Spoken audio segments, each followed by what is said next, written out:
to welcome another very cold-hearted, no, warm-hearted, but cold fusions guests today. Welcome to this show. Thanks very and much. For the general listeners, I'll give some background info.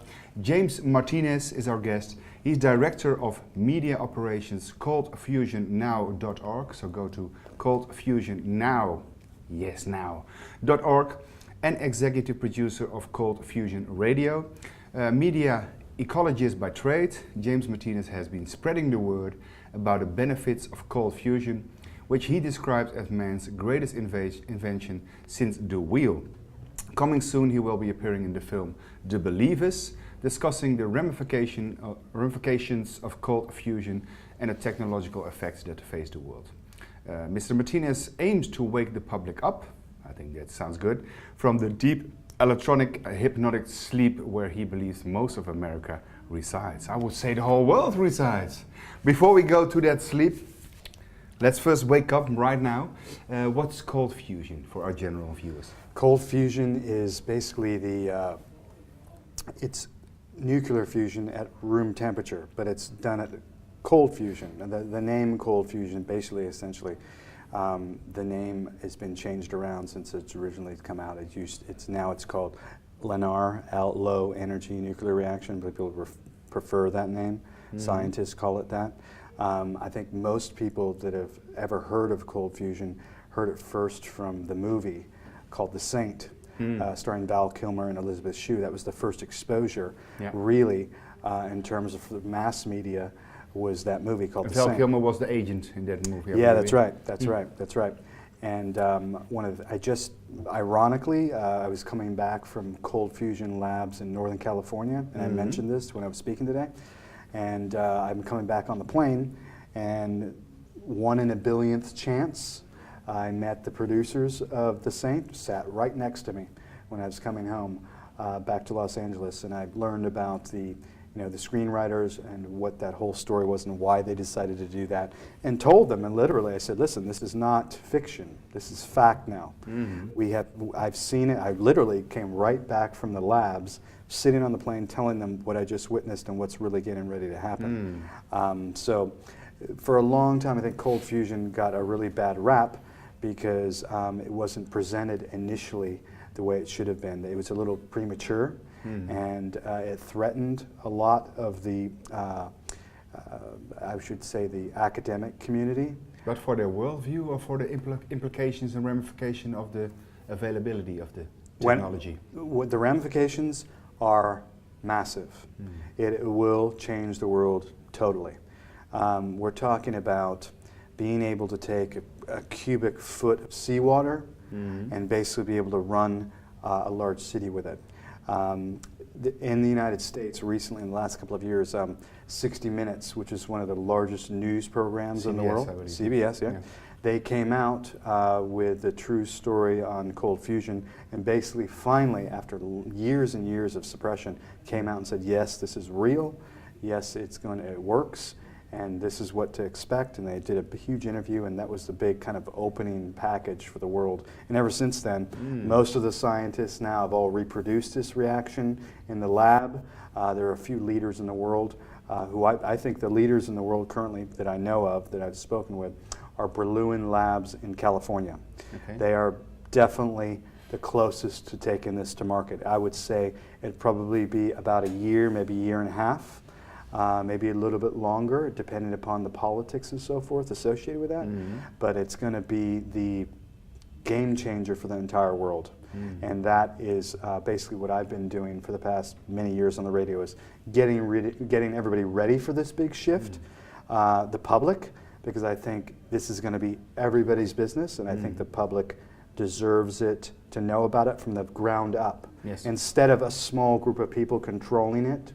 Like to get involved in real participation. Yeah, that's right. Real participation, education, and it should be in the classrooms. It should be all over the world that people need to know about this, because I think at this point in human evolution, we're ready for this big shift. And we have to be ready for it. We have to be ready for it. And I think the more people talk about it, the more people reference it and look it up, the better off and the safer we'll all be. Because I don't think a small group of people should control cold fusion. And resources in general. Right, I think it should be given. Yes. to as many people as possible, especially underdeveloped countries, countries that are poor, countries that are trying to get on their own feet and become independent. And I think that's part of my main mission when I got into radio, was to deploy that, and that's what I've been doing. But you're saying given, but then again, there's never a free lunch, except maybe in free energy devices. But Right. free also means the technology, the research and development. So we have to acknowledge the fact that sometimes things cost money, Yes. although it comes from a free source, which is Yes. nature. But if you're saying giving it to many people as possible, to giving it to the world, do you mean surpassing politics, the other institutions, and working from bottom up with localized initiatives? Or do you mean working together, we are the 100%, but at least give it for free or at a very low cost? Like I mentioned this today, and I came here to give this announcement that it's gonna be deployed many different ways, and in different versions too. Yes. I'll put it this way: the Rolls-Royce version of it is going to be deployed quietly. It will be given to China first. Yeah. I know the people involved with that. I kind of have security agreements with them, and not to say anything. But I also know that other companies which are going to already have relationships with energy companies right now, and they're going to be deploying. The number one company to look out for is Bearden Labs in California. It's right near Berkeley. Okay. And what they're going to do, and what everybody's been waiting for basically, is the final test of it's basically a boiler. It's going to be used to heat water. And from that, they're going to take the heated water and then turn it into electricity. That's the next thing that they're going to do. What's final about it? The upscaling or something else? No, what they're doing is they're basically doing a final test at a place called SRI International. It's like a government lab. It's basically to measure the measuring stick, make sure everything's working, making sure it's legitimate, making sure the specs are correct. Yep. And then once that is completed, there may or may not be a big wide announcement about that. They may go in the dark for a little while and slowly, quietly deploy it out. And the reason it is because it's so powerful and disruptive. People call it disruptive technology. But It could be. It could be, yeah, because Used in the wrong hands. right, because you know when you take that type of technology and you deploy it into like certain companies and certain like the electrical grid, power grids, so forth, somebody's going to lose money. That's just a fact. At least the status quo will be disrupted. Yeah, a little that's bit. right. That's right. But I think the world wants that now. Yes. The world needs that now. Yes. And I understand. And even those companies need it, right? But they Yeah. don't know it because they're Right. in this together. We're all in this together. we're all in this together. And I think if you take a vote from just people all over the world, people are ready for this big shift and change, and they want it. Yes. And it's been put behind the scenes and kind of covered in blankets and covered in disinformation for a Black long projects. and- Yeah, for a long period of time.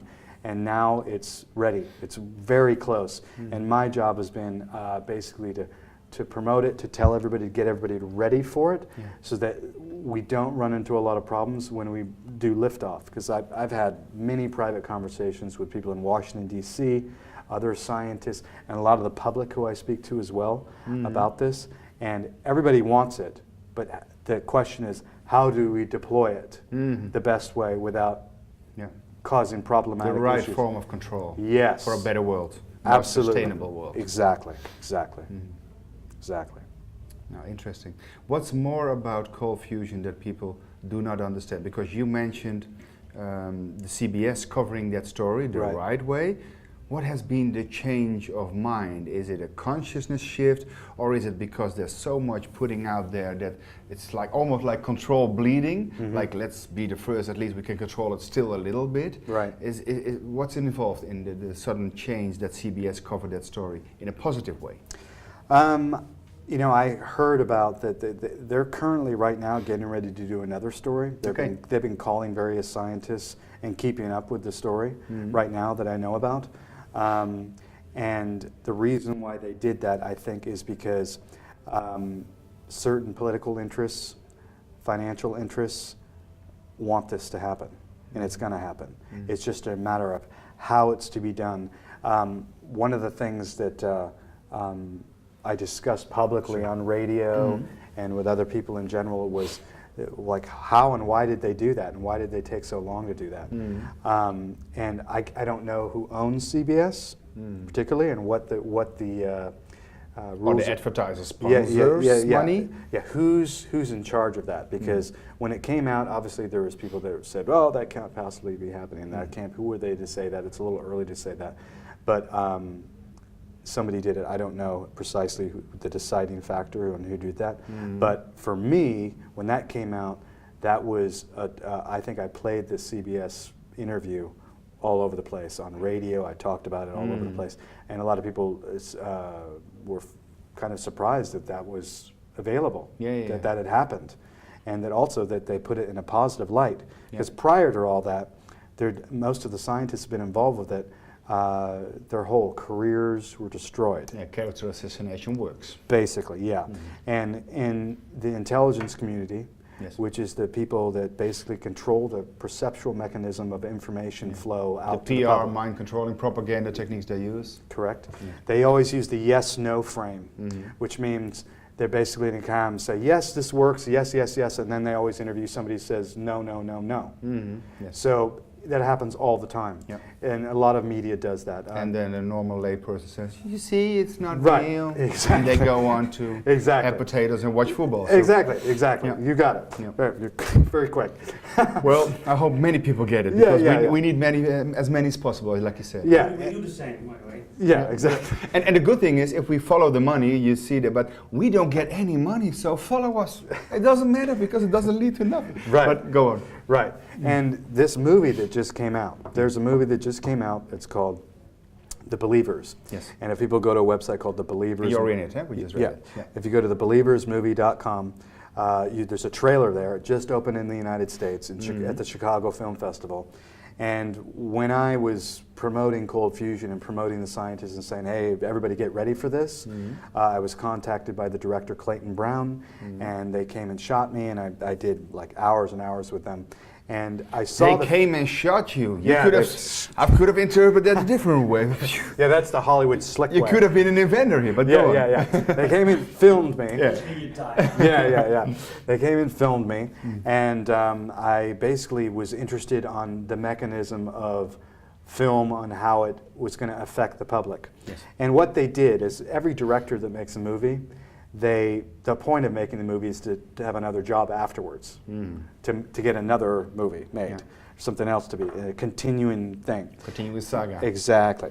So I saw the finished product. I was invited to the premiere in Chicago, and one of the things they had there is they were doing the yes-no thing, which means they wanted a promoter, a believer, and then they wanted a detractor there. The discreditor. Yeah, a discreditor. I did not attend that. Yeah. However, I'm going to attend probably the film festival in Miami on this, and where I'm going to address the detractors, because it's it's too late. I know I'm right, the scientist knows right, all the data is in, it's real, and now it's time to get ready for this. So I saw the finished product. It covers a lot of material that most people wouldn't presume to be true. Like, for instance, while I was on radio, I had a student in a high school contact me and say he was experimenting with cold fusion, and he was in high school, and he was very interested, and he wanted to make a career out of cold fusion. And then, so one of the things that I didn't mention in the talk today is that the student said, can you get me one of the top scientists to come to my high school To check. to check on it, but also to give a talk about it and say, hey, this is where we're at. So, and I said, so I made arrangements with the principal, the headmaster of the school, and you know what happened? Nothing. They were terrified of that. They didn't want that to happen at all. And there's a big problem in our learning institutions in the United States. I don't know here, but in the United States. I agree here.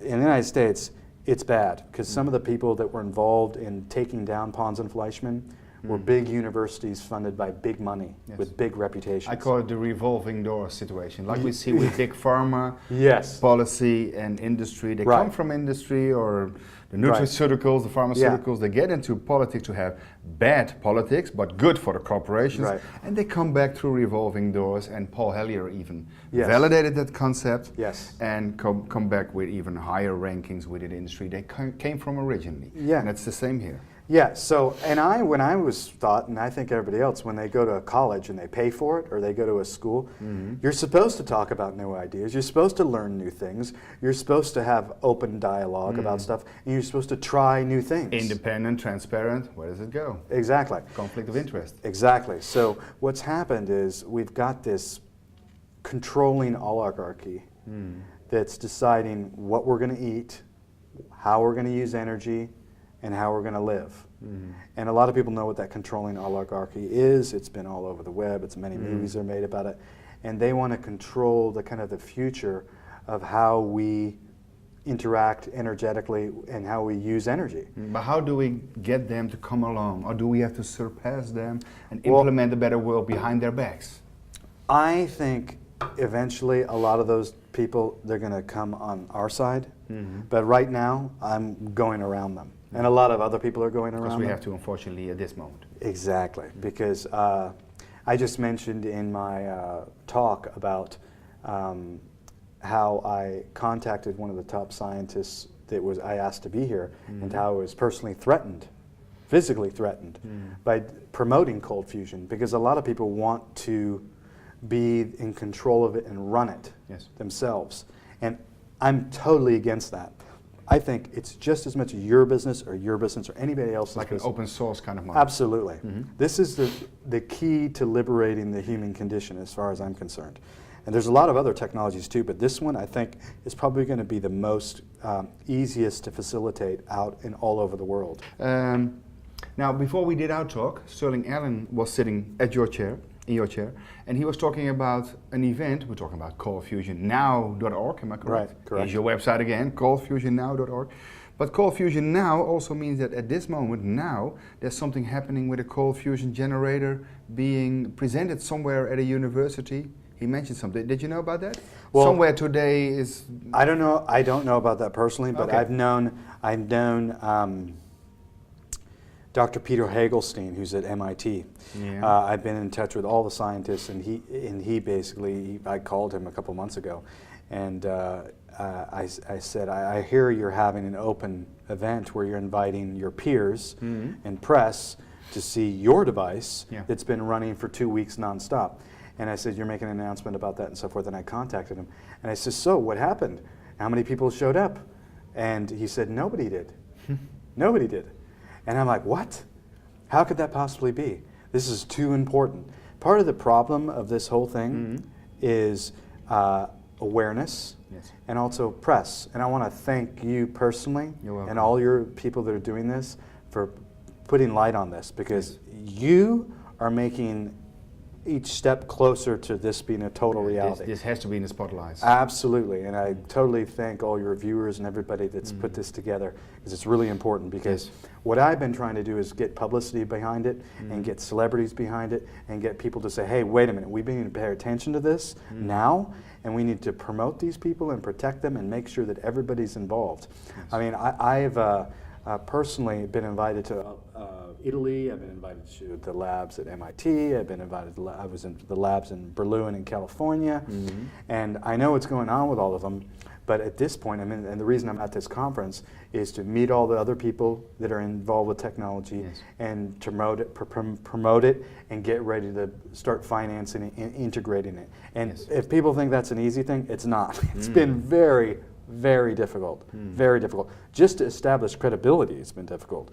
But my thing is to make sure that we get as much people involved and looking at it. Because I would tell you another thing too.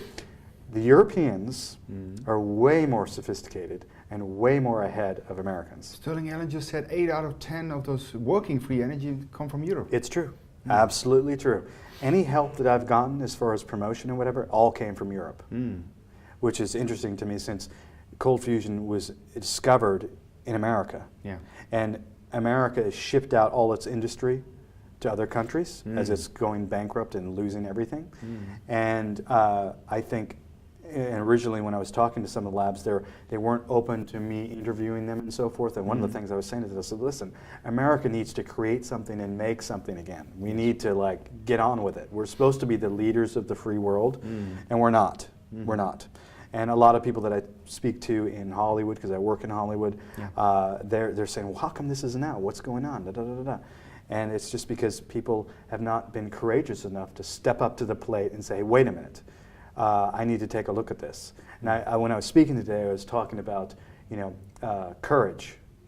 Yes. It takes a lot of courage for a lot of people because the head above the fields. Exactly. And that's what it's going to take to get anything done. So that's really what it's going to take. So I'm giving my time and freely, I'm talking to you and talking to all the other people here and creating strategic plans so we can bring this whole thing forward. What's the new step for cold fusion? Not just putting it to the market, but also other research and development things to look into? I have, believe it or not, there's a lot of people that don't want their name mentioned that are promoters of this. The reason they don't want their names mentioned is because they have families. They want to be under the radar. They want to be totally under the radar. But I talk to them frequently, and I know that the military is involved. I know there's R&D going on with NASA. I know that the telecommunications industry is extremely interested in that. This is going to completely, totally change the space industry. I would say within 10, 15 years, there's going to be cold fusion devices in space. I would say in the far future, cold fusion is going to be the thing that takes us off-world. That's what it's going to take. Because the telecommunications industry and all the satellites up there is very expensive. So you mean it could be a great way also for electrogravitics, anti-gravity machines? Yes. That maybe already are there, because Paul Laviolette says from 1956 it went black underground. So imagine what we have now. But cold fusion could be the new driving force, literally, for that. Exactly. Yeah. Interesting. Okay. And our camera guy is back. We were filming without a camera guy. Isn't that interesting? So what are the things we can do as human beings who want this energy? How can we help out? I mean, this is also a calling for all you big oligarchs and oil companies to give us money so we'll make it easy for you for the transition. But if that doesn't work, we need the people who want the energy right away, right now. What can we do? I think the best thing to do is people that watch this, go to coldfusionnow.org, talk about it in your classrooms, talk about it with your friends, prepare yourselves, ask your local leaders to prepare for it. Because demand it. Because one of the things I talked about is, and Marshall McLuhan, the great media theorist, talked about the media ecological ramifications of new technologies being introduced to society and what that does. It's really important that that's discussed. And one of the things, it's going to enhance some things, it's going to obsolesce other things, and it's going to flip perception in a different way. One of the things that we need to start discussing in our schools and in public is what's going to happen when jobs are changed. What happens when you have a cold fusion device in your home? Get ready. Yeah, and what happens when you have your bills aren't as much? You have extra time. You have the ability to make machines. I mean, usually when there's a new technological breakthrough, it creates war. It creates social tension. At least turmoil. Yeah, turmoil, exactly right. And I've always been saying, okay, it's better, instead of suddenly that happening out of nowhere, is to discuss it openly, to prepare for these big shifts.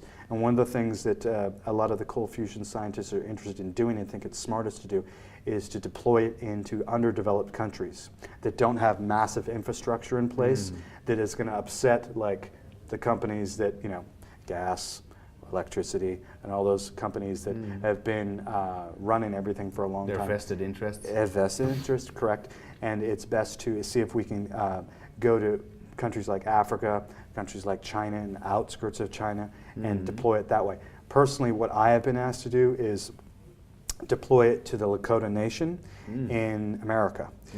One of the people that was supposed to speak here that passed away recently was a gentleman by the name of Russell Means. Big movie star. He was the founder of AIM, the American Indian Movement. Yes. He was supposed to be here and speak it. He was the first kind of public figure to say, hey, wait a minute, I'm going to make a public stance for this. and then he passed away, unfortunately. But I've talked to his wife, and one of the things I promised to do is deliver cold fusion to the sovereign nation of Lakota sovereign nation in America, which is based in South Dakota and moves up north. It's a sovereign nation. It's totally underdeveloped. It's one of the poorest places in the world. And the American Indian people who've still suffering under genocide in the United States, a lot of people don't know that. He called me one time because he knew I knew all the scientists and he knew what was going on. And he said, James, can you get me a cold fusion device? And I said, I don't think so. I mean, it's really expensive, but I can ask. I can ask. It doesn't hurt to ask. So I contacted some various scientists, and I said, you know, this is who Russell Means is. Can you deliver this to him? And they unequivocally, without a doubt, said, yeah, we'd love to, which was great because I didn't think they would do that.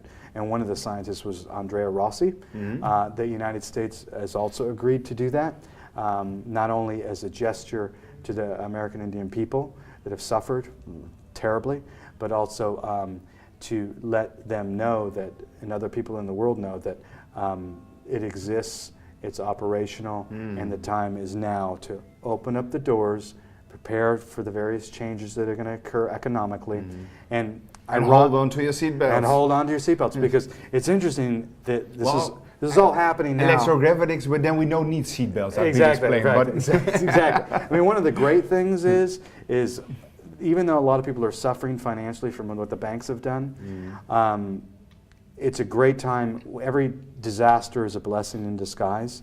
And sometimes when things are really bad, people can't see that actually things are great. And this is all happening. It's darkest before dawn. Right, exactly. That's a good point. It's the darkest before dawn. And one of the things that's great is this is all happening right now as the whole earth is changing, the whole infrastructure and the powers that be are now, there's a changing of the guard. Yes. It basically is happening. I like that. Changing of the guard is happening, and the redistribution of power to you, political power, and everybody energy else power, yes. is happening now. And if you want to get on the bandwagon of this, now is the time to get involved. Coldfusionnow.org. Exactly. That's like good closing remarks. So we go from oil to term oil, and then we go to free energy. How about that? Exactly. I want to thank you for your time, James. Thank you very much.